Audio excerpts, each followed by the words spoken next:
Hey everyone, Garbage here. I think it's pretty clear to most gamers that video game grenades do not work like their real-life counterparts.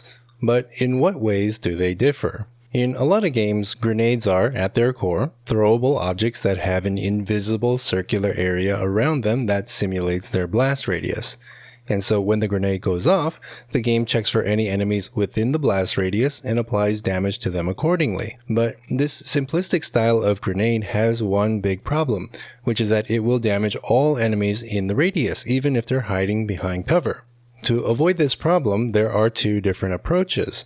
The first is to have it so that just before the grenade goes off, it shoots a little invisible ray from its center toward all the enemies in the radius, and only the enemies that have a direct, unbroken line of sight with the grenade will receive any damage. That way, if you can get behind cover in time to break line of sight, you can avoid taking damage. In most cases, only a single ray is fired for each person in the radius, and oftentimes it's aimed directly at their center of mass. And so one weird thing that can happen is that if you manage to hide behind a very thin object like a pole in just the right way to break line of sight, you can actually avoid taking damage entirely.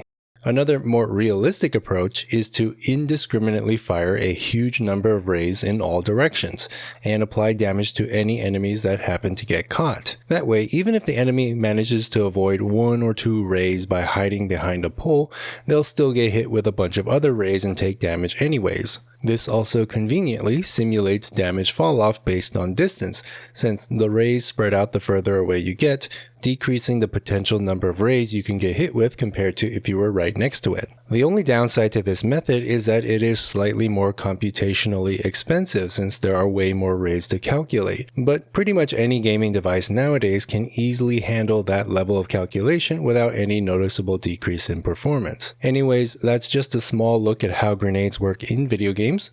Let me know in the comments about any other game mechanics you'd like me to explain. Follow me on my second channel and Twitch channel where I stream all sorts of FPS games most days of the week. Links to everything as well as my Twitter and Discord down below. And as always, have a nice day.